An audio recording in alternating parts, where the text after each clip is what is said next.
ဤဘိုတို့မိသားစုလေးကအမေတစ်ခုသားတစ်ခုပဲရှိတော့ပြီးငါးပန်းဆက်လီငါးရံတဲ့လုပ်ငန်းကိုလုပ်ကန်ကြပါသည်ဤဘိုမှာသူ့အမေတယောက်တည်းပဲရှိတော့တဲ့အတွက်အလုံးမဝင်ကူပေးလေးရှိပါသည်နောက်တစ်ရက်ကျောင်းတက်တဲ့အခါမှာအတန်းသစ်စတာကြောင့်ကျောင်းသားတွေလည်းအခန်းတွေပြောင်းထားကြရပါသည်အဲဒါကြောင့်အချင်းချင်းရင်းနှီးသွားအောင်ရှောက်လွယ်ကြဖို့စီစဉ်ပါသည်ဤဘိုကိုလည်းခေါ်ကြပေမဲ့ဤဘိုကတော့သူ့အမေအလုပ်တွေဝင်ကူပေးရအောင်မှမို့ညင်လိုက်ရပါသည်ဤဘိုလည်းတငယ်ချင်းတွေနဲ့အပြင်တွေရှောက်လွယ်ခြင်းပေမဲ့သူ့မိသားစုစီးပွားရေးအတွက်သူ့မှလည်းတာဝန်ရှိရလို့ခံယူထားပါသည်ကျောင်းလူမိုင်ဦးမဲစာဝါကအကြောင်းရင်းမရှိပဲဤဘိုကိုအနိုင်ကျင့်လေးရှိပြီးအခုလဲထိုးကျိတ်နေပြန်ပါသည်ဤဘိုကတော့ဦးမဲစာဝါသူ့ကိုဘာလို့ထိုးနေတာလဲနားမလဲနိုင်တယ်လို့အားနေတဲ့သူတွေကိုအနိုင်ကျင့်ရတာပျော်ဖို့ကောင်းတာလားဆိုပြီးမဲခွန်းထုံးမိနေပါသည်ဦးမဲစာဝါကဤဘိုရဲ့အနံ့အသက်တောင်ဒီလောက်ဆိုးနေတာသူ့အမေသာဆိုရင်ကနန်းအနံ့ကြီးနန်းနေမှာဆိုပြီးစော်ကားမော်ကပြောပါသည်ဤဘိုကသူ့အထိုးခံရတာမနာပေမဲ့သူ့အမေစော်ကားခံရတာကိုတော့အနှဲငယ်ဒေါသထွက်သွားပါသည်ဒါပေမဲ့လည်းတခါမှရံမဖြစ်ဘူးတာကြောင့်အာမတက်လို့မန်လျှော့ခဲ့ရပါသည်အဲ့အချိန်ခမိုင်းမိုင်းအထာနဲ့ဘဲကြီးတပွေရောက်လာခဲ့ပြီးစုပ်ပြတ်တဲ့နေအောင်အထိုးခံထားရတဲ့ဤဘိုးကိုကာကွယ်ပေးပါသည်ဘဲကြီးက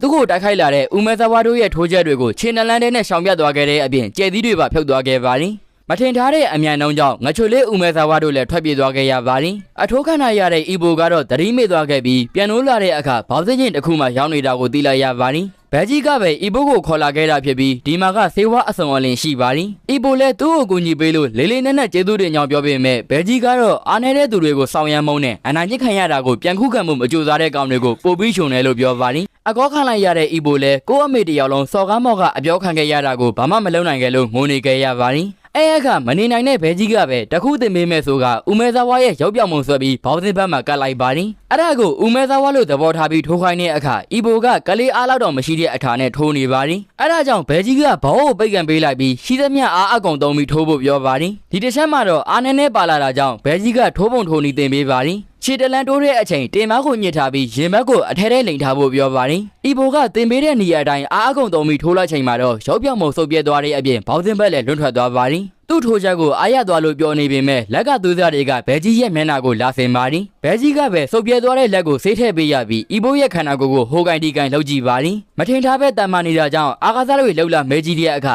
ဤဘိုကတော့သူ့အမေရဲ့အလုံးမှာဝင်ကူနေရတာမို့မလှုပ်ဘူးကြောင်းပြောပါတယ်။ခုနကထိုးချက်မျိုးကိုတာမန်လူဆိုရင်ခံနိုင်မှာမဟုတ်လို့ကျောင်းလူမိုက်တွေကိုပြန်ချဖို့ဘဲကြီးကပြောပါတယ်အမြဲအနိုင်ကျင့်ခံရပြီးရံမဖြစ်ဘူးတဲ့ဤဘိုကတော့တွန်းဆုပ်နေတာကြောင့်ဘဲကြီးကဘာမှမလုပ်ဘူးဆိုရင်အမြဲတမ်းအခုလိုပဲဖြစ်နေလိမ့်မယ်လို့ပြောခဲ့ပါတယ်ဘဲကြီးအပြေးလေးချင်းမှုထွက်မသွားခင်တူဝင်နေတဲ့ဤဘိုကိုစီဒီခွေအချို့ပေးခဲ့ပြီးကြည်ကြည်ဖို့ပြောပါတယ်အမေဖြစ်သူကဒဏ်ရာတွေနဲ့ပြန်လာတဲ့ဤဘိုကိုမြင်တော့စိတ်ပူသွားခဲ့ပါတယ်ဤဘိုကတော့သူ့အမေကိုကူညီနေကြအတိုင်းဧည့်သည်တွေရဲ့အထုပ်အပိုးတွေအကုန်လုံးကိုတယောက်တည်းတည်ပေးပါတယ်အမေဖြစ်သူကသူ့အလုပ်တွေမှာအမြဲကူပေးနေရတဲ့ဤဘိုကိုတနာမိနေပါတယ်။အဲဒါကြောင့်မိသားစုစီးပွားရေးကိုသူမတောင်းယူမှာမို့ဤဘိုစိတ်ဝင်စားတဲ့အရာတွေကိုလုပ်လို့ရကြောင်းပြောသွားခဲ့ပါတယ်။ဤဘိုကတော့သူ့အမေစော်ကားမော့ကအပြောခံခဲ့ရတာတွေကိုပြန်တွေးမိရင်ငါသာတမခိုင်းရင်ဆိုတဲ့အတွေ့တွေခေါင်းထဲကိုဝင်ရောက်လာပါတယ်။အဲနောက်ဘဲကြီးပေးလိုက်တဲ့စီဒီခွေတွေကိုဖွင့်ကြည့်တဲ့အခါဝါချန်ပီယံဘောက်စင်းပြိုင်ပွဲတွေဖြစ်နေပါတယ်။ကမ္ဘာချန်ပီယံဆိုတဲ့ဂုံးမုတ်အတွက်ဒဏ်ရာပလက်ဘွားနဲ့ယောက်ျားကြီးတွေရေကုန်ရေခမ်းထိုးချိတ်နေကြတာကိုဤဘိုတယောက်ရင်သက်ရှူမော့ပွဲမြင်တွေ့လိုက်ရပါတယ်။တန်မာတဲ့ဘောက်စာတွေကိုမြင်လိုက်ရတော့တန်မာရတဲ့ခံစားချက်ကဘယ်လိုမျိုးလဲဆိုတာဤဘိုသိချင်လာခဲ့ပါတယ်။ဘောက်စင်းပွဲတွေအကြည့်များသွားခဲ့လို့မနေ့ရောက်တော့ကျောင်းတော်ကျသွားပေမဲ့လန်လိုက်စလိုဆိုင်ကနေဘောက်စင်းမဂဇင်းတအုပ်ဝယ်ခဲ့လိုက်ပါတယ်။အတန်းချိတ်ကြီးမှာမဂဇင်းဖတ်နေတော့ခုနှစ်ပွဲစတိုက်အနိုင်ရထားတဲ့ဘဲကြီးရဲ့သတင်းကိုတွေ့လိုက်ရပါတယ်။အခုတည်းက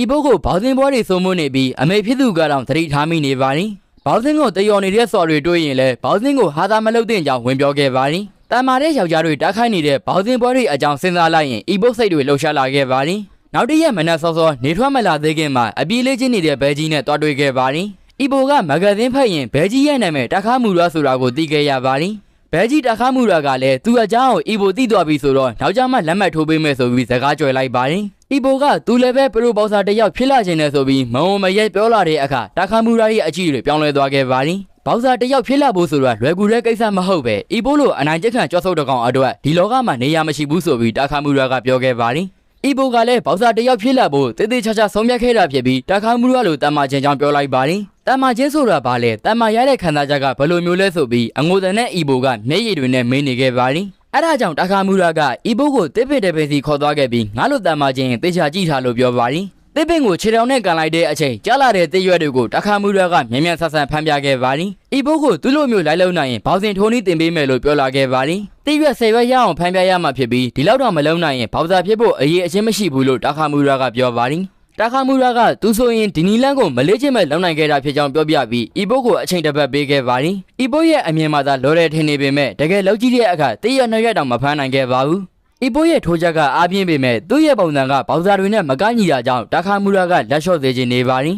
အီဘိုကလည်းစူးစမ်းပြီးတရွတ်တွေဖမ်းမိမဲ့တရွတ်ထဲပဲဖမ်းနိုင်နေခဲ့ပြီးကြောင်းတော်ကြတော့မှမို့မနက်စာအမြန်သွားစားရပါတယ်ကျောင်းကိုရောက်တဲ့အခါမှာလည်းလေ့ကျင့်ဖို့ကိုပဲဆရာထက်တန်နေပါတယ်အဲ့နောက်ညဘက်ပိုင်းအမေအလုပ်တွေကူပြီးတော့လာရောင်အာကိုနဲ့လေ့ကျင့်ပြန်ပါတယ်ညံဆန်မှုနဲ့တော်လက်မှုတွေလိုအပ်တဲ့ဆိုတာသိလိုက်ရပြီးနောက်နေ့ရက်တိုင်းလေ့ကျင့်ပြီးအကောင်ဆုံးစူးစမ်းခဲ့ပါတယ်မနက်စောစောတရက်မှာတော့တရွတ်နဲ့ရက်ဖမ်းနိုင်ခဲ့ပြီးမနက်စာစားရအောင်မှမို့အိမ်ပြန်လာခဲ့ပါတယ်မနက်ပိုင်းမှာသူ့အမေကဆက်လက်အငါလိုက်သွားခဲ့ပြီးအီဘိုလည်းကိုညီဖို့မင်းနေတာကိုသိလိုက်ရပါတယ်အမေဖြစ်သူကဇပွဲပေါ်မှာစားတစောင်ခြံခဲ့ပါတယ်အခုတလောအီဘိုတက်ကြွနေတဲ့အတွက်အမေကဝမ်းသာနေတာဖြစ်ပြီးစီးပွားရေးအတွက်စိတ်မပူပဲအကောင်းဆုံးစူးစမ်းဖို့စာရင်းမှာရေးခဲ့ပါတယ်အီဘိုကလည်းသူ့လုပ်ရမယ့်အရာအတွက်ပြင်းပြင်းထန်ထန်စူးစမ်းခဲ့ပြီးတရွတ်9ရွက်လောက်အထိပဲဖမ်းနိုင်နေပါသေးတယ်သူ့အတွက်ခက်ခဲလုံးနေတာကြောင့်ပါရမီရှိရဲ့လူတွေပဲဒီအရာကိုလောက်နိုင်မှာဆိုပြီးတွေးမိနေပါတယ်ဒါပေမဲ့လည်းသူ့ရဲ့ဆုံးဖြတ်ချက်အတွက်အရှုံးပေးလို့မရသေးပဲအချိန်တာခါမူရရဲ့လက်အချိန်မှာအတန်ပါတာကိုသတိရလိုက်ပါတယ်တာခါမူရလိုမျိုးလိုက်လောက်ကြည့်ပေမဲ့အချိန်တမပါတာကြောင့်တာခါမူရကြတော့လွယ်လွယ်လေးနဲ့လုံနိုင်နေဆိုပြီးတွေးမိလိုက်ပါတယ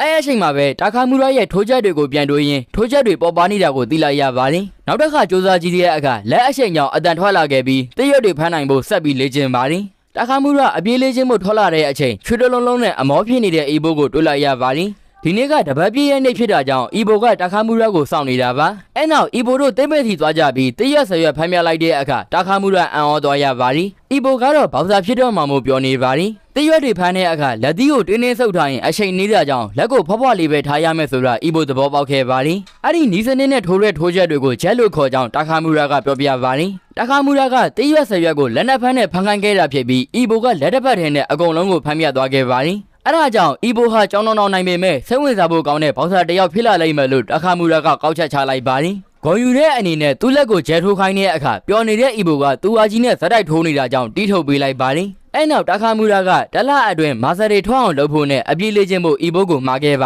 တယ်ခါမကာဝဘောက်စင်ချင်းရဲ့ခေါင်းဆောင်ကသူ့ကိုစိတ်လှုပ်ရှားမှုတွေရသေးတဲ့ကမ္ဘာချန်ပီယံလူပွဲတွေကိုပြန်ကြည့်နေပါတယ်ခေါင်းဆောင်ဒီဂျင်ကိုဖွင့်ပြီး20အတွင်းမှာဂျပန်ကိုစားပြုချန်ပီယံနဲ့အာရှချန်ပီယံ2ယောက်ပေါ်ထွက်လာခဲ့ပါတယ်။ဒါပေမဲ့2ယောက်လုံးကကမ္ဘာချန်ပီယံပွဲတွေမှာဝင်မပြိုင်ခဲ့ကြပါဘူး။ခေါင်းဆောင်နဲ့သူ့ရဲ့မန်နေဂျာတို့ကကမ္ဘာချန်ပီယံပွဲတွေလိုမျိုးပွဲကြီးပွဲကောင်းတွေကိုကင်တွယ်ခြင်းနေပါတယ်။အခုသူတို့ရဲ့ချင်းမှာရှိတဲ့အရေးအချင်းကောင်းတွေကိုပိုင်ဆိုင်ထားတဲ့တာခါမူရဟာအောင်မြင်ဆုံးဘောက်ဆာဖြစ်လာနိုင်ဖို့အလားအလာရှိကြောင်းခေါင်းဆောင်ကပြောပါတယ်။အဲ့နောက်ဆီယာကြီးတာခါမူရရောက်လာခဲ့ပြီးသူခေါ်လာတဲ့အီဘိုကိုဒီနေ့ကစပြီး training ဆင်းမဲ့ကောင်လေးဖြစ်ကြောင်းတခြားလူတွေနဲ့မိတ်ဆက်ပေးလိုက်ပါတယ်။အီဘိုကတော့တယောက်မှကျအကောင်လုံးကိုလိုက်နှုတ်ဆက်နေပြီးခေါင်းဆောင်ကတာခါမူရကိုဂုတ်ကနေဆွဲခေါ်သွားပါတယ်။ခေါင်းဆောင်ကဥဒူဒူအတတဖြစ်နေတဲ့အီဘိုရဲ့ပုံစံကြောင့်တိုက်ခိုက်နိုင်စွမ်းမရှိဘူးလို့ထင်နေပါတယ်။အဲ့ဒါကြောင့်ဘောက်ဆာတယောက်ဖြစ်လာနိုင်မှာမဟုတ်ဘူးလို့ပြောတော့သူ့လိုပဲတွေးခဲ့မိတဲ့တာခါမူရကဆက်ဖြဲဖြဲလုပ်နေပါတယ်။တာခါမူရကအလားလာရှိခဲ့လို့ယုံကြည်ရတဲ့သူကိုခေါ်လာတာကြောင့်တခုခုမစမ်းတတ်ရသေးပဲမဆုံးဖြတ်ဖို့ပြောလိုက်ပါတယ်။ခေါင်းဆောင်ကလည်းအဆန်ထိုးခိုင်းမယ်လို့ပြောလာပါတယ်။ဘောက်စင်ဆိုတာအနေရများတဲ့အာကာသဖြစ်တဲ့အလျောက်အမားတစ်ခုလေးကတော့လူတစ်ယောက်ရဲ့ဘဝကိုပျက်စီးစေနိုင်ပါတယ်။အဲဒါကြောင့်မထိုးနိုင်မှုဆိုရင်ပွဲမစားခင်ကလေးကလက်ချော့လိုက်ဖို့ခေါင်းဆောင်ကပြောပေမဲ့တာခါမူရကတော့အဆန်ထိုးဖို့အီဘိုကိုသွားပြောပါတယ်။နိုင်အောင်ထိုးရမှာမဟုတ်ပဲအီဘိုမှာအလားအလာဘယ်လောက်ရှိလဲဆိုတာထုတ်ပြရမယ်အဆန်ထိုးပွဲဖြစ်ပါတယ်။အီဘိုကလည်းသူဆုံးဖြတ်ထားတဲ့အရာအတွက်လက်ဗလာနဲ့အိမ်မပြန်နေတာကြောင့်လက်အိတ်ဆုပ်ပြီးရှေ့ထွက်လာခဲ့လိုက်ပါတယ်။အီဘိုနဲ့ထိုးရမယ့်ဘောက်ဆာကတော့အီချီယိုမီယာတာဖြစ်ပါတယ်။မီယာတာကအ